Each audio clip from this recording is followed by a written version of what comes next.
Tonight we ask a painful question. Why did Pakistan, using its own warplanes, strike its own people? Why were children and women sleeping in their homes, eliminated in the dark hours of the morning? On 22nd September 2025, residents of Matre Dara in the Tirah Valley, Khyber Pakhtunkhwa, woke to devastation. Witnesses and opposition leaders say fighter jets dropped multiple precision-guided glide weapons on the village around 2 a.m., flattening houses and leaving dozens dead. Local accounts and some media reported about 30 people eliminated, many of them women and children. What happened in Tirah is contested. Local leaders, grieving families, and the opposition allege an airstrike.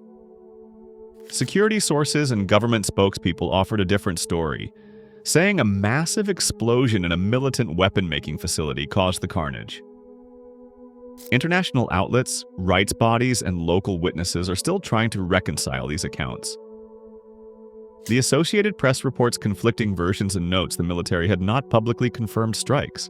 Tirah and large parts of Khyber Pakhtunkhwa are rugged and remote and have been battlegrounds between militant groups and state forces for years. The government says groups like TTP have used civilian areas for weapon making and hideouts, and that militants sometimes use civilians as shields. Pakistani officials pointed to recent deadly ambushes on security forces as justification for forceful action. But remote terrain and porous borders do not erase the obligation to protect civilians. Reports name the aircraft and munitions involved in the alleged strikes. JF-17, also called J-17 jets, and Chinese LS-6 glide weapons, built for precision but still capable of devastating impact in populated areas if targeting or intelligence is wrong. Media analyses of the weaponry underline how powerful such munitions are when used over villages. Families and local leaders poured into the streets in grief and fury. The Pakistan Tehreek-e-Insaf, PTI, and other opposition voices accused the state of carrying out airstrikes that targeted civilians. They demanded accountability and called this action unacceptable.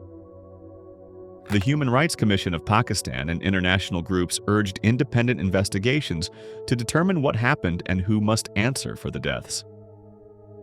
Amnesty International's South Asia office has, for months, warned about a pattern of drone and air operations in Khyber that show what it called an alarming disregard for civilian life. Let us be clear, no strategic objective can morally justify the killing of civilians, women, children, and non-combatants in their homes. International humanitarian law requires all parties to take all feasible precautions to avoid civilian harm. If militants hide among civilians, the solution is not mass aerial punishment. The solution is precise, intelligence-led arrests and special operations designed to protect civilians first. When the state uses heavy munitions in populated areas and people die, the state must answer, why was the risk deemed acceptable? What intelligence supported the strike? And why were lawful, less lethal options not used?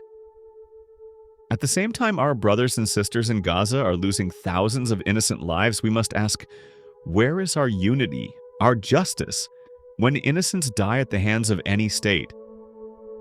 Whether in Israel or Pakistan, whether due to mistake, poor intelligence, or callous policy, the deaths of civilians are always wrong. No excuse, no spin, and no geopolitical cover can erase the faces of the dead. This is the state of the Ummah. While thousands in Gaza are being buried, more innocent blood is being added elsewhere. We must ask ourselves, why are civilians always targeted without caring for their lives? Pakistan gives the excuse of extremists, and so does Israel. When the deaths of civilians in Gaza were already reaching a whole new height, Pakistan chose to add some more figures of innocent women and children to it. Brothers and sisters, we are called to protect life. Islam teaches the sanctity of human life. We must apply that teaching equally. Cry out for Gaza, yes, but also cry out for the mother in Tirah who will never hold her child again. Demand justice loudly and consistently. Demand truth, accountability, and safer, smarter operations that spare innocent life. Abdullah ibn Umar reported, I saw the messenger of Allah, peace and blessings be upon him, circling around the Kaaba and saying, "How pure you are, and how pure is your fragrance. How great you are, and how great is your sanctity. By the one in whose hand is the soul of Muhammad, the sanctity of the believer is greater to Allah than your sanctity, in his wealth, his life, and to assume nothing of him but good." If we want dignity for the oppressed overseas, we must begin by protecting the innocent at home. We must stop prioritizing one life above another. Would Shahbaz Sharif have targeted the location if his daughter had been present as a civilian?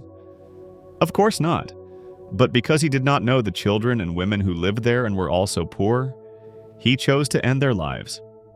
That's all for today. If you found the video informative, please like it and subscribe to the channel. Jazakum Allahu khairan.